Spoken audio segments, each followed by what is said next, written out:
Na sequência da série Cobra Kai e dos filmes de Karate Kid, o meu filho mais novo acabou por desenvolver um gosto inesperado pelo cinema de artes marciais e rapidamente ele compreendeu que a qualidade vinha não dos Estados Unidos, não de quem fez os Cobra Kais e quem fez os Karate Kids, mas da sua fonte, da China, do cinema de Hong Kong e dos filmes dos Shaw Brothers, Golden Harvest, dos anos, sei lá, final dos anos 60, anos 70, início dos anos 80. Metemos-nos a caminho, ele apanhou alguns títulos que eu já tinha e escolhemos ver The Magnificent Butcher. Eu não sei qual é o título dele em português, é um filme de 1979 que foi realizado por Yan Hu Ping, que é um dos mais conhecidos coreógrafos das artes marciais e também um famoso realizador de Hong Kong, desta época áurea, que à altura não seria uma colónia chinesa e era, na verdade, uma zona oriental que pertencia à Inglaterra, com a sua liberdade, que atualmente deixaram de ter, pelo menos a este nível. Este realizador também foi responsável por algum trabalho em Matrix, no Crouching Tiger, Hidden Dragon, nesse filme que foi um renascimento do Ocidente pelo cinema oriental de artes marciais, muito causado também pelo Matrix, por toda aquela tecnologia que ficou conhecida como Wire Fu. Este filme foi lançado em 1979 e rapidamente se tornou um sucesso entre os fãs das artes marciais e os fãs do cinema de ação, aqueles, claro, que tinham capacidade de o poder ver, porque de facto isto era um tipo de cinema que não chega a todo lado. Quando eu era miúdo, havia cinemas, como já vos expliquei, cinemas de bairro, havia ambulantes, havia pessoas que chegavam à casa do povo de determinada aldeia e passavam filmes. Passava-se muito este cinema de artes marciais, claro, passava-se também muito os pós-apocalípticos italianos, os western spaghettis e sempre para apimentar a noite, os pais mandavam as crianças para casa para ver aquele pornito mais um bocadinho até mais tarde, enquanto bebiam umas cervejas.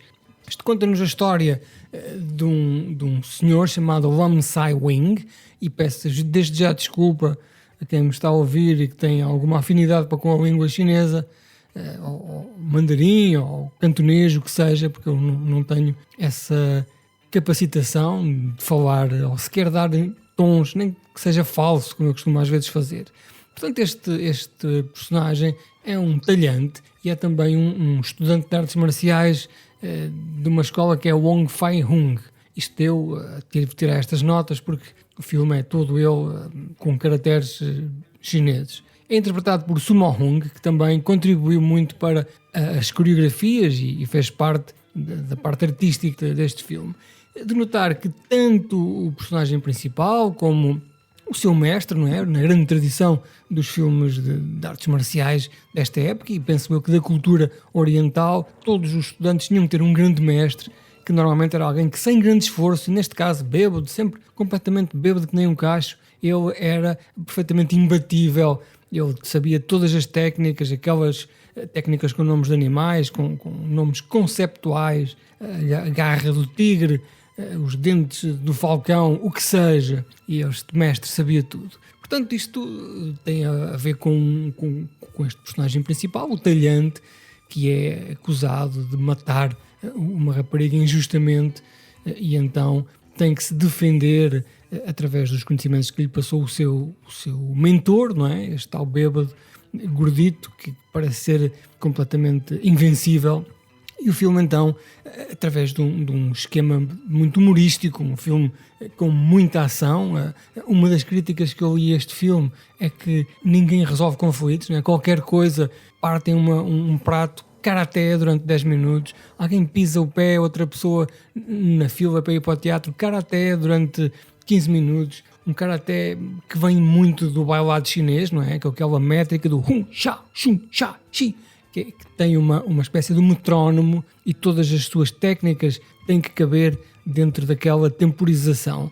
Tem sempre recurso ao ambiente, não é? Se eles estão na cozinha, pegam, como aliás mais tarde faria recorrentemente o grande embaixador no Ocidente deste cinema, que foi o Jackie Chan. Todo o ambiente fazia parte da luta. Ora, este filme começa com um tal improvável herói, não é? Que é estalhante, uma pessoa desajeitada, uma pessoa distraída, com excesso também de peso, que entretanto entra ali numa rivalidade com um ricalhaço lá da aldeia, que é um senhor tipo pai e mãe, não é? Com aquelas barbichas. Isto são atores novos, não é? Todos maquilhados, e na altura nós não víamos isso, que era na televisão, eram cinemas de má qualidade, mas hoje em dia ver uma transferência de um filme destes, percebe-se claramente as maquilhagens que não coincidem com a idade real da pessoa. Portanto, este talhante e o seu mestre vão vivendo dia a dia, são pessoas, uma espécie de underdog, e a meio há então um crime, eles são acusados deste crime.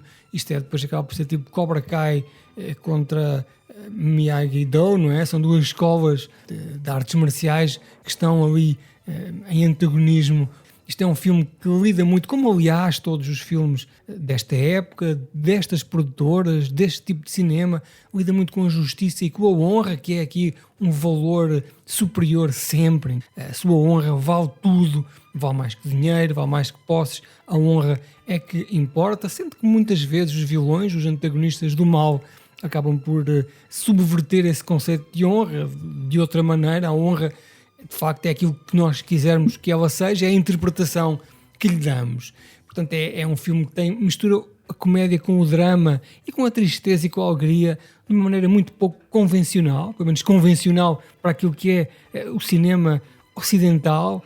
Tanto de repente pode morrer alguém violentamente, como passado um bocado alguém pisa caca de cão e cai para trás e bate numa coisa e gera-se ali um slapstick que não está perfeitamente enquadrado no tom, naquilo que nós lhe queremos dar.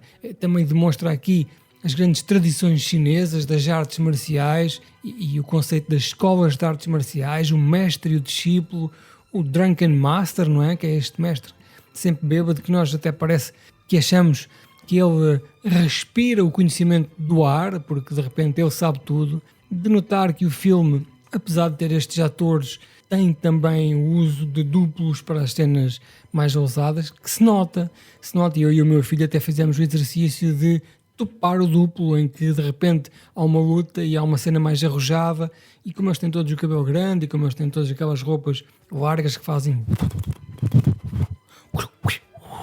Quando entra o duplo, o cabelo tapa a cara, o casaco sobrepõe-se às feições, de maneira a que não se note que... E eles ficam muito mais magros e mais atléticos, mas isso é normal neste cinema. Depois temos cenas icónicas, pelo menos duas. Uma delas, que eu até já postei, penso eu, no Instagram, tem a ver com uma luta de Kung Fu acerca de alguém que está a escrever um cartaz. A pessoa está a escrever o cartaz e outra pessoa da escola rival propõe-se a interromper aquela escrita e acaba por ser, enquanto ele tenta escrever, o outro tenta interromper, e são 10 minutos de um bailado, não é? Porque isto acaba por ser um bailado muito bem coreografado, com pessoas muito atléticas.